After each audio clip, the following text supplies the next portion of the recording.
pretty much. But again,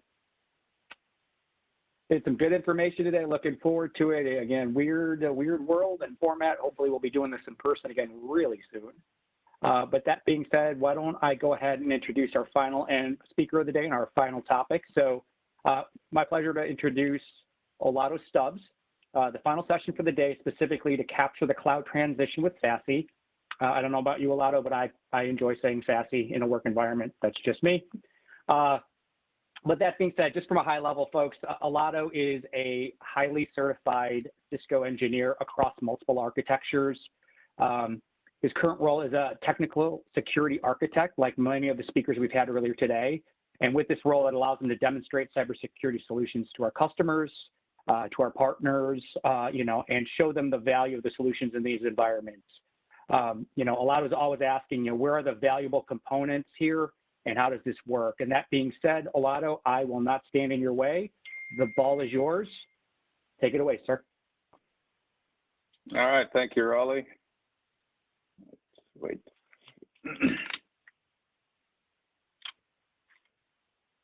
Grab the ball here. All righty.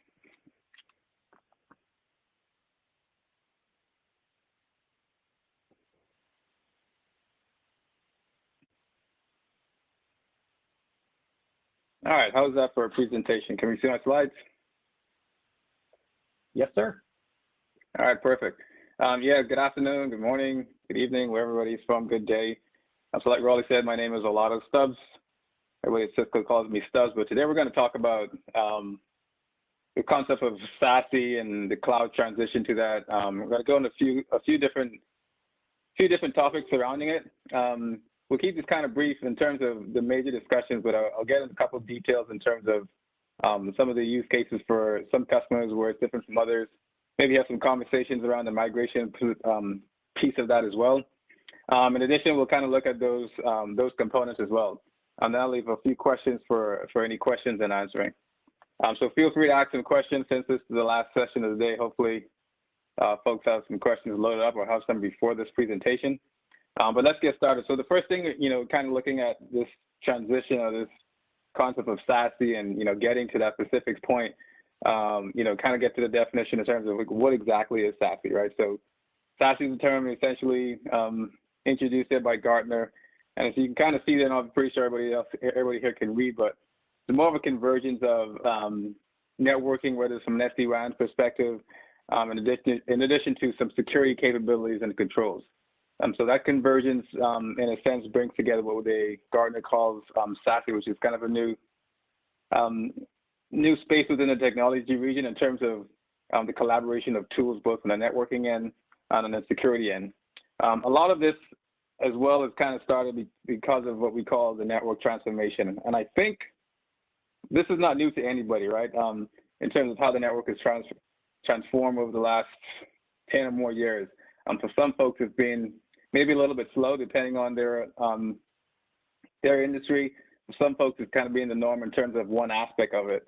But if we look at it, this is kind of the typical. You probably see this on dozens of presentations throughout technology, whether it's security or any space. But when you start to look at how folks actually control traffic from a security standpoint, of controls, a compliance standpoint, typically this was the kind of adage of the old way of doing things, right? Everything was behind one particular control point, in and out, whether it's from a branch location or not. It came back to that one headquarters behind a security stack to kind of give you all those security capabilities and controls. But with the move in technology, and technology is never going to slow down. It's continuing to obviously transform and morph into different things, and all driven by kind of business objectives that customers have. One of the things that kind of disrupted this particular traffic model was obviously cloud applications. So, from applications either being in a cloud infrastructure or some SaaS provided, those particular proliferations kind of put a strain on that bottleneck of the old way of kind of securing your users to getting applications as well. So those things obviously provided, as I kind of talked about, And some of those, obviously, from an infrastructure standpoint, when business were looking into how quickly can we innovate and develop things quickly without spending a lot of money on that. Obviously, cloud and infrastructure and SaaS and all these as service applications kind of provided those capabilities in addition to obviously slowing down network controls and then giving a bottleneck for a lot of users. And the end user experience obviously was not great, and obviously didn't total to kind of a quicker development cycle, if you will. One of the other pieces of that, which was maybe for some industries, something that was in play already, was the case of mobile users, right? So users, that were either traveling to visit customers or traveling whether not a branch locations or their particular role required them to travel and be locations and still access these particular applications and private applications. We had the same disruption as well. And so we had the network as itself, where the perimeter itself is now not necessarily behind the firewall, but essentially we're forcing that traffic to come back behind there on the on-prem. But this disruption was another one that kind of initiated that transformation in terms of how do we look at the network and how do we obviously provide the same controls that we had from a kind of castle and moat strategy in the earliest lives. So what happened to that particular, what we ended up with was a shift of the network traffic. So we're starting to look at, we had maybe only 20% of our traffic going to the internet with all the applications and the destination of applications being in different locations, whether that's on-prem, SaaS provider, or in the cloud. That traffic has shifted. And so, instead of having the need to come back to the data center for everything, everything being in the cloud or being provided as a service, the internet or the use of the internet and that traffic has kind of disrupted those particular models as well. So you see to the end there, that caused a lot of issues for a lot of customers. And obviously all of these problems weren't the same. Some had one or two, and then obviously the idea in terms of how do we get a better value for providing these services and obviously meeting business objectives at the same time without putting a strain on our network, and how do we put in those same controls for our users, although they're no longer behind offices as they used to be years ago. And obviously a lot of that has been kind of an advent to, we've seen a lot of that shift very quickly with the recent pandemic that's kind of made customers look at my network and my network perimeters, whether they're, those are kind of what I call kind of porous and not so solid, I guess, as you will. Now we're looking at the destinations of my network control being at the end user or that end user endpoint, or the branch location where the traffic is not coming back in, where I'm kind of decreasing my costs, not having to invest in expensive MPLS connections as well. So that data-centric model has kind of shifted clearly, as we can kind of see. We went from looking from the left to the right, and this essentially drove to what Gartn said is this SASE architecture.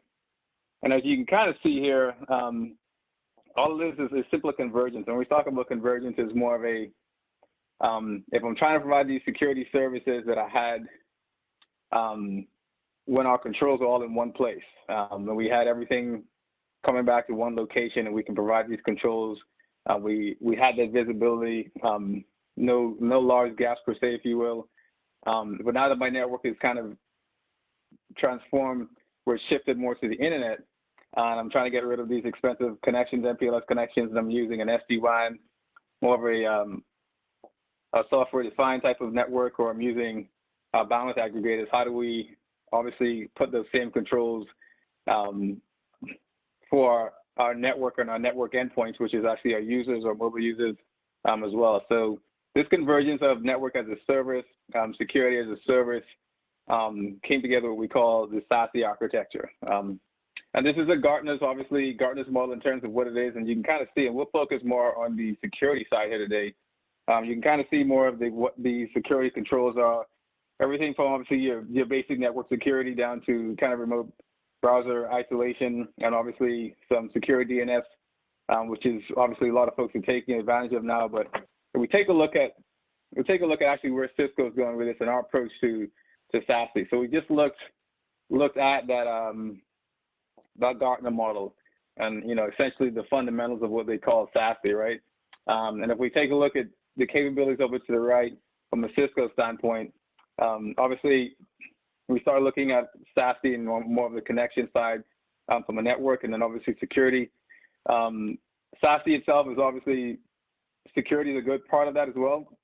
But a few other pieces in addition to that is also obviously the identity, and you start looking at the workload of the workforce as well. And we'll kind of dig into these as well in terms of Cisco's approach to that. And as you'll be able to see, Gartner gave a good, we call a fundamental standard in terms of what a SASE architecture should look like. And that architecture from a conversion standpoint, we're not talking about, I'm not talking about, hey, I have an SD-WAN and I want to add, some proxy services. Let me just bolt on this particular solution. Let me bolt on another solution and maybe give me some secure DNS. We're more or less taking convergence of all of those particular controls from a security standpoint, and allowing customers to control this sporadic or this diversely spread out network into one solution. So providing converging all those capabilities into one. We'll kind of look at that here as we go through. And then over to the left, not to just kind of glean over, but obviously, if you're being behind a rock, you probably missed this, but Cisco SecureX as well, obviously giving you kind of full visibility over all your different solutions, whether it's third party or Cisco, to obviously have the option and the availability to dig into investigations, whether it's a breach or something preventively, and do that very quickly. Because when we start to look at the network and how users are logging in from everywhere, and your applications are no longer primarily just behind at your private data center, the ability to kind of quickly remediate and identify breaches is key in terms of making sure the SASE model is just not something that you've kind of bolted together, but something that works effectively for you and continues to help you drive your business to whatever those goals are. So as moving on here, one thing to recognize too, right? So SASE obviously kind of being a new term that Gartner recommended, or Gartner's kind of envisioned networks and the transformation to be. It's an architecture, and it's an architecture that's going to be a journey for a lot of customers. And so with everything else, someone's journey from spinning up a startup is going to be different from another person's. Another person's journey to life is going to be different. The SASE architecture and the journey to it is going to be different. It's going to look different for each customer. So there are components of it, obviously, and you start to look to the left side.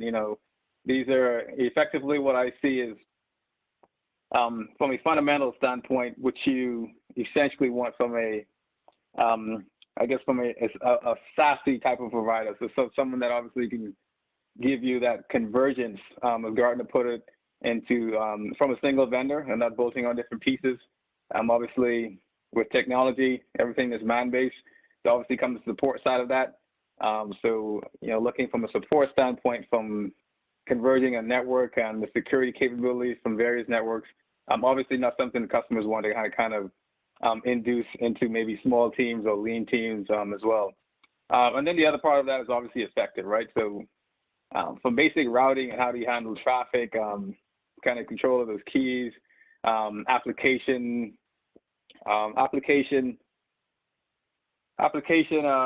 word I'm looking for, application performance, and obviously security as well. These things have to be effective on both sides. And so that's one thing from what a customer is looking at is in terms of, what are my key three things that I'm looking for in terms of the assistance on the SASE journey. Then obviously from a global standpoint, if you're a global customer, it's also, with this application performance, what's behind that infrastructure that's going to allow me to do that, right? What's the relationship that particular maybe vendor has to help me along with the SASE journey? And then the other side of that is, how quickly can I do this? What are my options? Is it flexible? And what's my support for this particular journey as well? Some customers are Linux-based, some are just Mac-based, some are just Windows-based. So support for devices and all agents as well are key things from a journey standpoint. That's going to be different for every customer.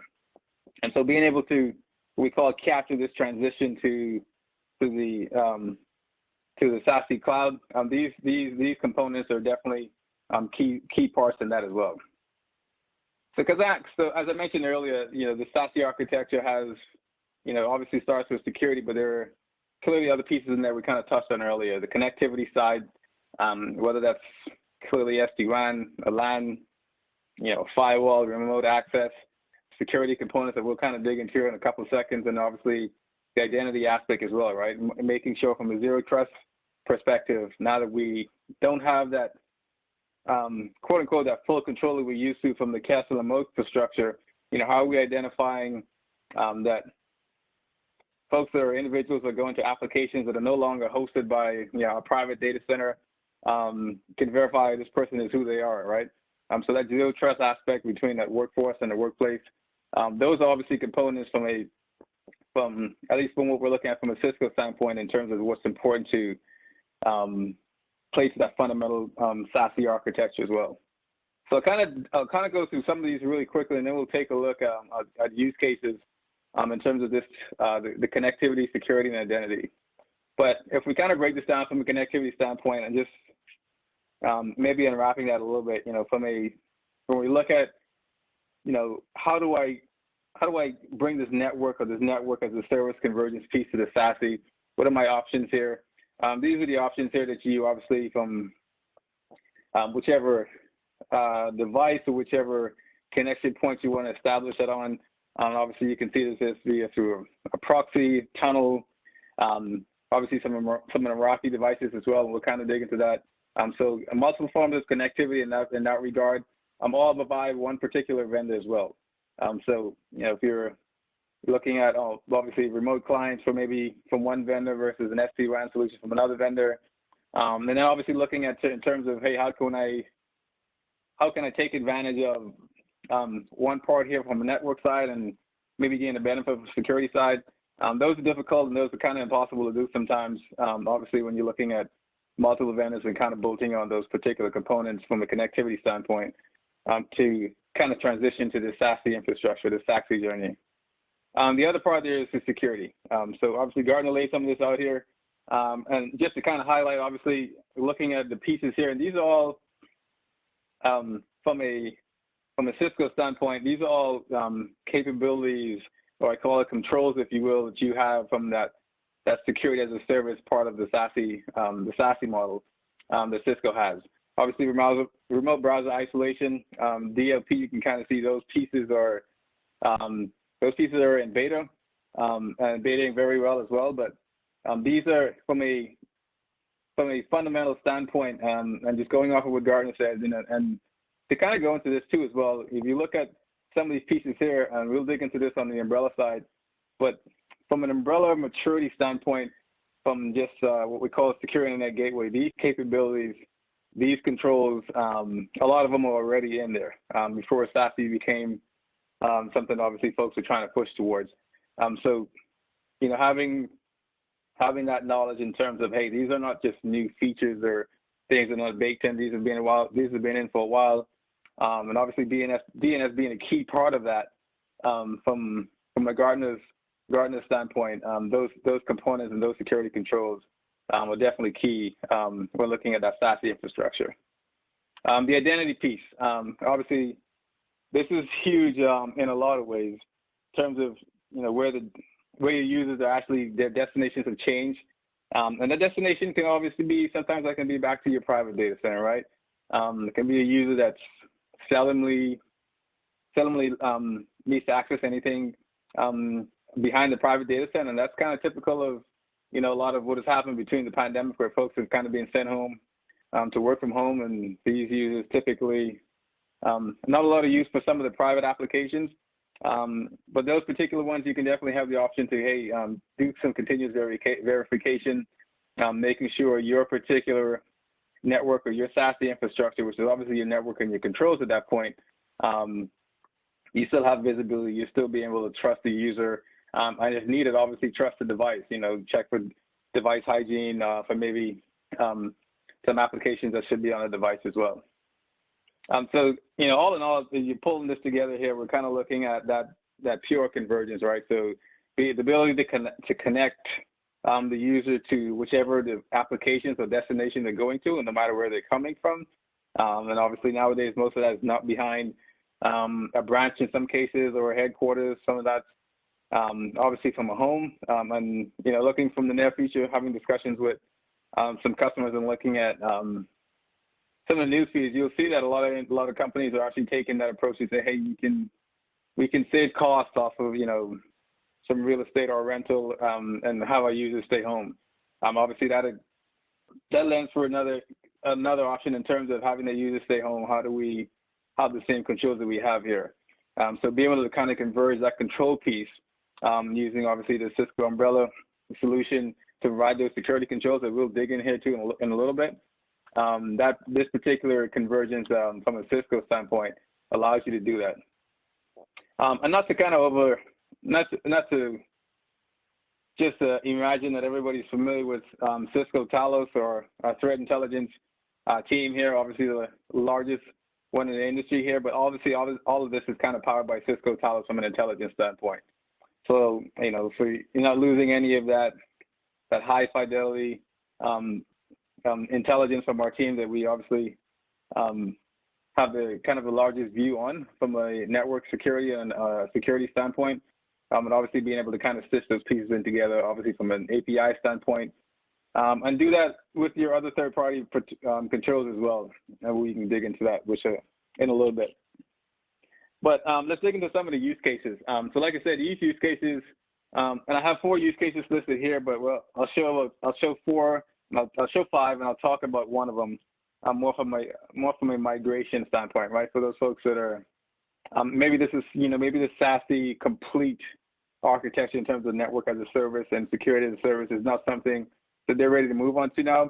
But we'll kind of talk to how they still have the option to connect to that SASE security infrastructure part, if you will. But the use cases here, we'll kind of dig into these, and for some users it'll be 1 or 2 of these. For some it'll just be 1. But you get you get a pretty good idea in terms of from a full-blown SASE, no matter what your journey is towards that, or where you see they obviously kind of would help with business objectives, whether that be from a cost standpoint or just for something else that your company is kind of moving towards. You'll see these options kind of provide you leverage to have that capability and have users connect safely and still have that control and visibility that you're accustomed to with kind of your on-prem controls. But throughout this, we'll kind of see at the bottom this connect, control, and converge. We'll kind of add some details to these. But if we look at the first one here, where we kind of call my task worker, right? I kind of alluded to this earlier. This is this person here, and you can kind of see it says no VPN. But we're using the Cisco AnyConnect secure mobility client there. So that secure mobility client, and just to kind of give some clarification on that. Obviously, everybody knows Cisco AnyConnect as that VPN client, but it's a little bit more than that as well. It's modular in fashion in terms of modular in this particular case, and a few others as I go through this is you can modular add the umbrella roaming module to that particular client. So what you can kind of see here, there's no VPN needed. Maybe this particular user every once in a while logs into a computer that probably doesn't open up every day. They need to get to maybe the private applications here. You can kind of see Duo giving that particular option in terms of the Duo Network Gateway, which essentially more as a reverse proxy to give that user the option, the connection ability to that private application. And then if they go into any SaaS application as well that the customer has in the cloud or provided by some SaaS provider, obviously verifying who that user is as well. Another component of this too is obviously the collaboration piece from a WebEx team or WebEx meeting standpoint. Those capabilities, all obviously with the controls in place to secure the umbrella SASE part of the SASE umbrella SIG portion of the SASE infrastructure gives you the pieces as well. So when we start looking at this remote worker, right? Maybe this device is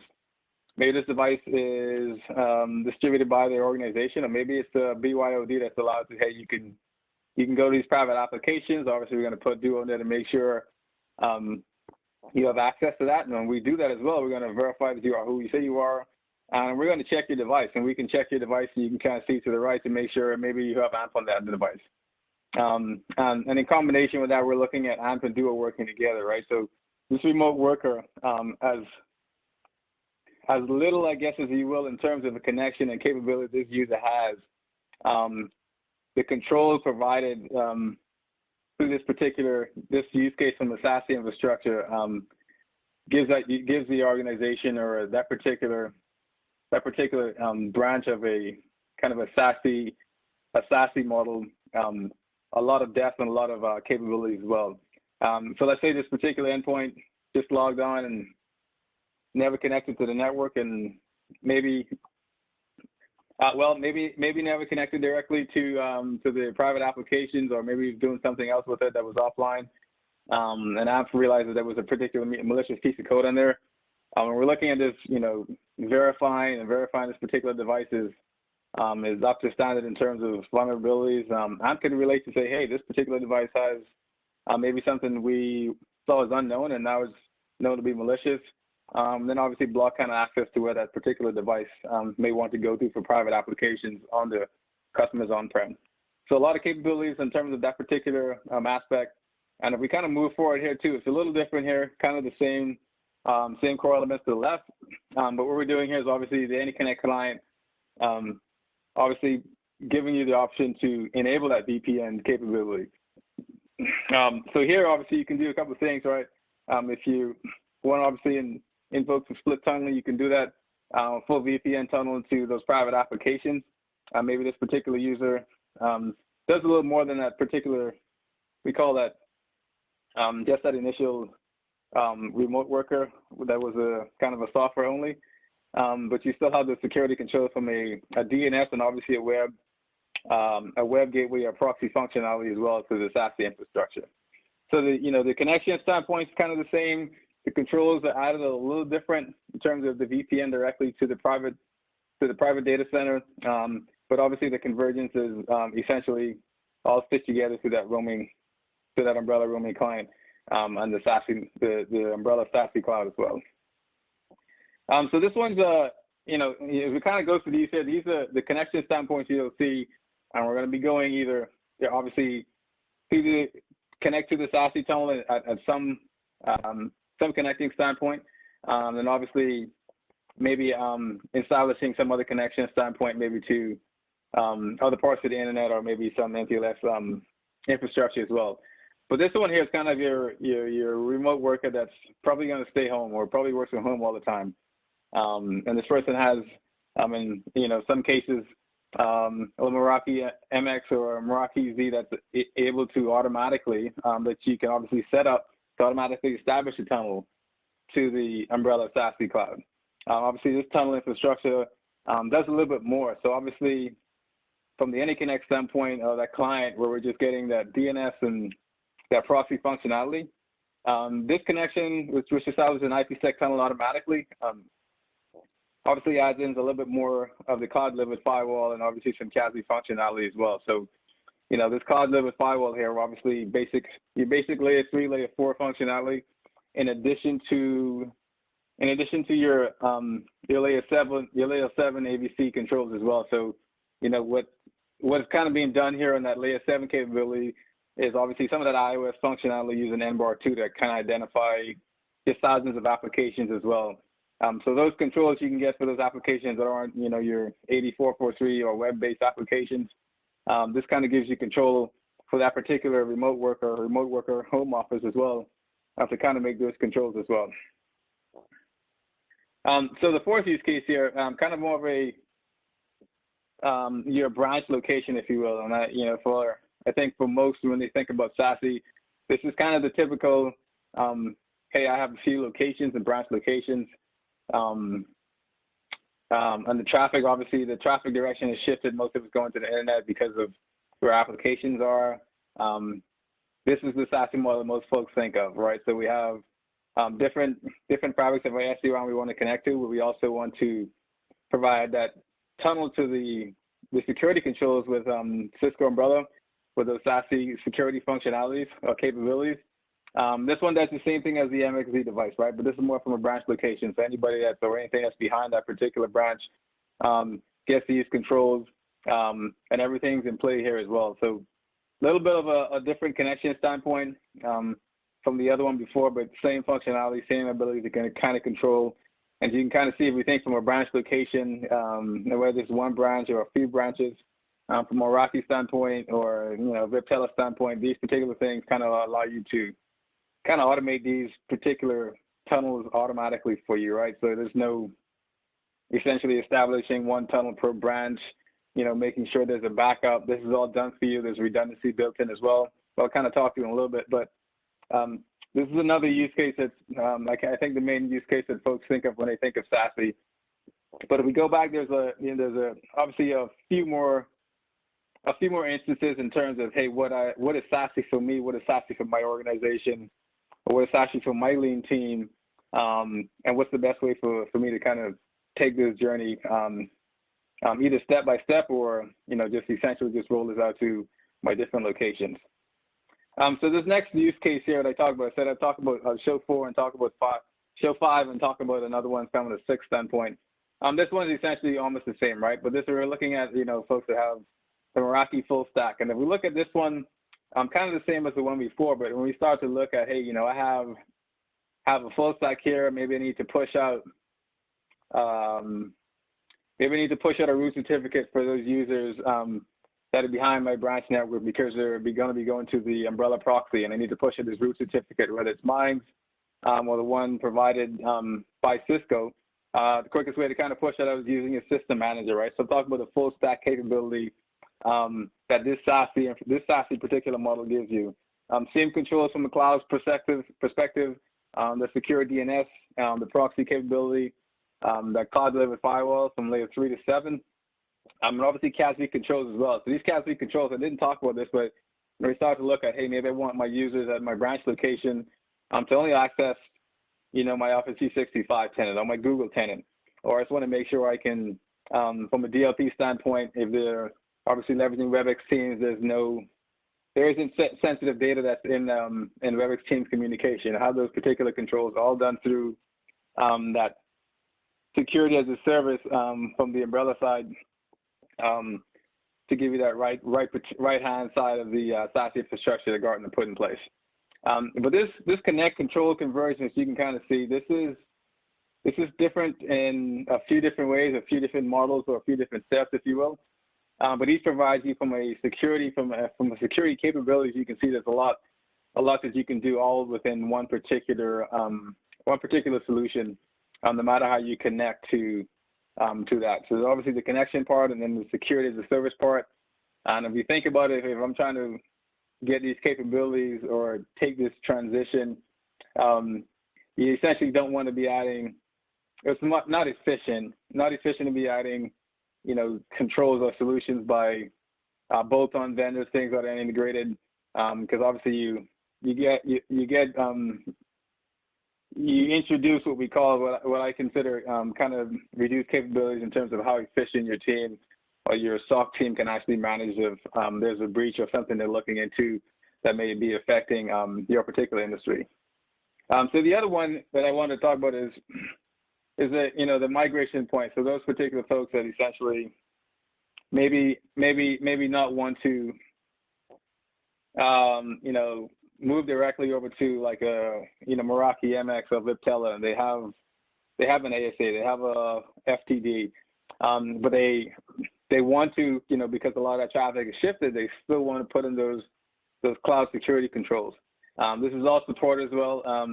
The only difference here is for those particular ones that, migrating from just on the security side for those more internet-based applications, that particular tunnel that you connect to the SASE infrastructure here of Umbrella, that one's done automatically. The Meraki, the Viptela that we kind of talked about, those can all be done automatically versus manually. And if you think about, I have 15 branches, or I have 5 branches, or 20 if I'm global, and I want to push out this security piece down to my branches, and I want to do this one by one. And obviously, the first thing comes to mind is redundancy. So I don't want to be doing 2 times 60 that's a waste of time. So the automatic provisioning of these tunnels, whether it's Meraki or Viptela, obviously adds some benefits in terms of total cost of ownership and quick realization of value as well. So the last couple of minutes here, I'm just going to just highlight some of what the SD-WAN particular piece of this is and where Cisco stands and how this particular convergence is, we've kind of put this together in a way that's, for customers, it's easy to obviously manage, stand up, consume. And then we'll kind of close out with, just kind of a wrap up in terms of what we've kind of talked about today, and then we'll dig into some questions. But I kind of talked about the automation piece, but it's kind of good to know, maybe it's good to know. So I would like to put it here that, from when you're looking at how do I put in these security capabilities of these controls into my SD-WAN? And if you're looking at Cisco SD-WAN at either option there from Meraki or Viptela, the security roll-up of that automation of tunnels, that's obviously done automatically for you. So, I think I harped on that piece quite a bit, but it's important when we start looking at doing more with your teams, maybe spending more time on other business drivers, other than just configuring a bunch of tunnels, and making sure I'm managing those as well from a redundancy standpoint. So, from a solution standpoint, if you're looking at one of the Cisco SD-WAN components, there's the premier option that kind of allows you to consume both of those particular pieces in a very affordable manner as well. The other piece of here is obviously touched on the automation piece, but there's obviously the kind of simplified management aspect. Pardon me. The simplified management aspect, and obviously kind of visibility into those tunnels as well. And the basis of it, from my standpoint, it's all good how you connect, how quickly you can do it. That piece is real cool. But at the end of the day, how effective is my security as well? And this is huge when you start to look at what Cisco is kind of providing on that front from an efficacy standpoint to provide security for your SD-WAN infrastructure, and how you take advantage of this SASE journey as well. The onboarding piece, very same as well. With everything from one particular vendor, this is kind of one of the advantages as well in terms of how quickly is this done? How is this done? It's all done between API keys.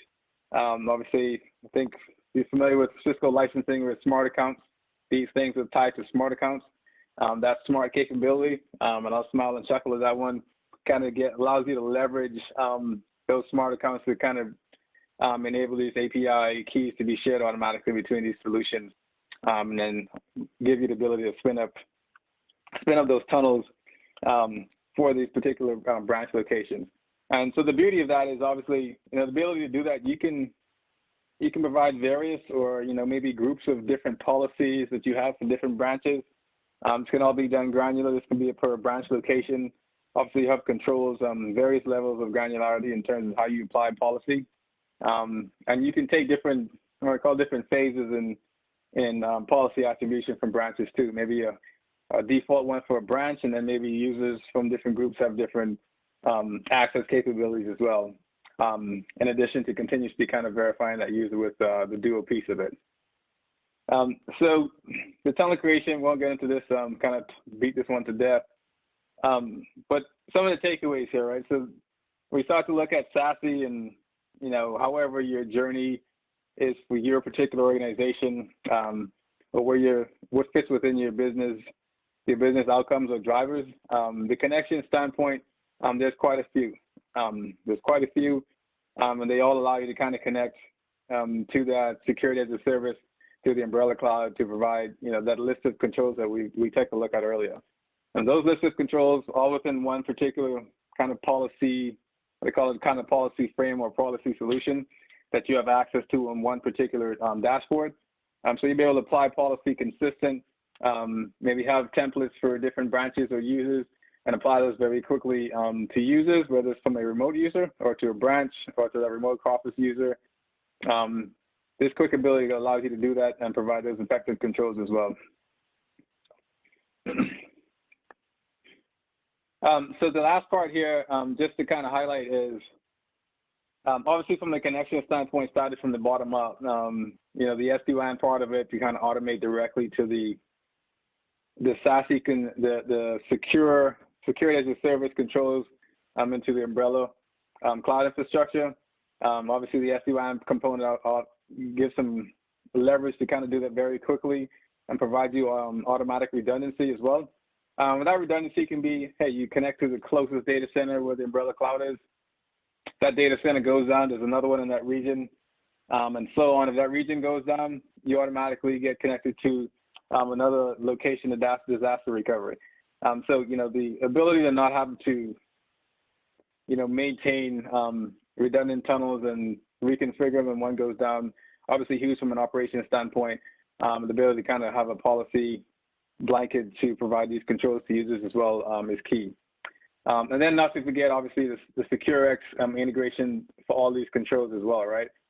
So the idea is if I have these controls and my branch and my network is distributed various locations, regionally, nationally, globally, and I'm looking into an incident, and like I talked about earlier, that's either affecting my industry that I saw on a blog or just something that doesn't look right, I want to be able to have the quick ability to say, let me throw this particular indication of compromise or this, whatever you want to call it, observable, and see if this is affecting my network no matter where my users are, right? Whether the endpoints, whether the remote work officer or branch, that SecureX tie-in as well kind of gives a helping hand to those small teams, and obviously found a quicker remediation and detection times for those particular breaches or things you're looking into as well. So with 4 minutes and 52 seconds, I'll see if there's any questions. And let me pull that up. You know, I don't see any in the Q&A right now, Stubbs. No questions. I will say if there are questions, obviously kind of focused on the security aspect of it. Obviously for the, you know, depending on the audience here, there's obviously a network component as well. When we start looking at application performance, you know, how you route traffic, obviously providing certain controls over those as well. Definitely reach out to your account teams, you know, because before security used to be an add-on. I think it's kind of clear now that, you know, any movement for any transition with anything we're doing, whether it's collaboration, you know, we want to make sure, hey, where's the security piece of this? Is this vulnerable? Let's bring in that team. Let's have this conversation and make sure we're going on this the right way. So I encourage that piece since there aren't any questions, but we can hang around and wait. No, it was good stuff. Thank you. Again, I want to thank all of our customers and attendees. Thank you for the time today. Thank you for your partnership. I know it was a lot of information. Obviously, there's a lot of complex information being presented in a short amount of time and trying to be simplified so that you could consume it. You know, as we've said throughout the day, please make sure you reach out to your Cisco account teams, your partners. We can certainly continue the conversation, dig deeper, help understand those areas that were clearly pretty complex and just to some extent simplify for your consumption today.